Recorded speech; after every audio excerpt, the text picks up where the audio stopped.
వివిధ దేశాలలో భోజనం ఎలా ఉంటుంది? 1. జపాన్. జపాన్ యొక్క ప్రధాన భోజనం బెంటో బాక్స్. ఇది వెళ్లి సంవత్సరాల నాటిది. మొదట బియ్యాన్ని పనికి తీసుకెళ్లడానికి ఉపయోగించారు. ఆధునిక బెంటోలను కంపార్ట్మెంట్లుగా విభజించారు. బియ్యం, కూరగాయలు, మాంసం లేదా చేపలు మరియు కొన్నిసార్లు ఊరగాయలు. అందమైన వర్షన్లున్నాయి. క్యారాబెన్. ఇక్కడ ఆహారం కార్టూన్ల ఆకారంలో ఉంటుంది. మరికొన్ని సాదా మరియు ఆచరణాత్మకమైనవి. నోరిబెన్ లాగా. మీరు దాదాపు ఏ కన్వీనియన్స్ స్టోర్లోనైనా తాజా బెంటోలను తీసుకోవచ్చు. 2. ఫ్రాన్స్.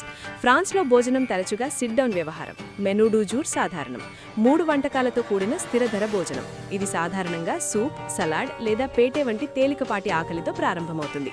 ప్రధాన వంటకం బియ్యం లేదా పాస్తా వంటి సైడ్లతో చేపలు, చికెన్ లేదా గొడ్డు మాంసం కావచ్చు. డెజర్ట్ పెరుగు, పండ్లు లేదా టాట్ కావచ్చు. భోజన విరామాలు 1 గంట లేదా అంతకంటే ఎక్కువ కాలం ఉంటాయి, ముఖ్యంగా ప్యారిస్ వెలుపల. 3. భారతదేశం. భారతదేశంలో భోజనం తరచుగా టిఫిన్లలో వస్తుంది.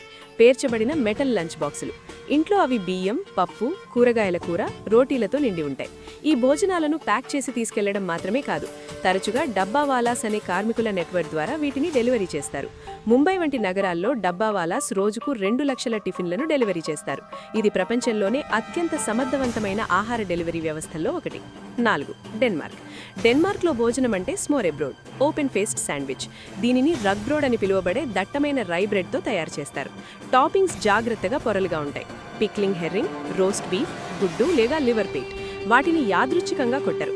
ఏ టాపింగ్స్ కలిసి ఉంటాయో డేన్స్ చెప్పని నియమాలను పాటిస్తారు. అవును, స్మోరెబ్రోడ్ను మీ చేతులతో కాకుండా ఫోర్కు మరియు కత్తితో తింటారు. 5. నైజీరియా. నైజీరియన్ భోజనాలు బోల్డ్ మరియు స్పైసీగా ఉంటాయి. Star jollof rice. దీనిని టమోటా, మిరపకాయ, మిరియాలు మరియు సుగంధ ద్రవ్యాలతో కూడిన గొప్ప సాస్లో వండుతారు. దీనిని తరచుగా సూయాతో వడ్డిస్తారు, అంటే స్క్యూవర్లపై కారంగా కాల్చిన గొడ్డు మాంసం. సైడ్ డిష్ల్లో వేయించిన అరటిపండ్లు, ఉడికించిన యమ్లు లేదా కసావా ఉంటాయి. తెగ మరియు ప్రాంతాన్ని బట్టి రుచులు మారతాయి, కానీ మసాలా స్థాయి ఎల్లప్పుడూ ఎక్కువగా ఉంటుంది.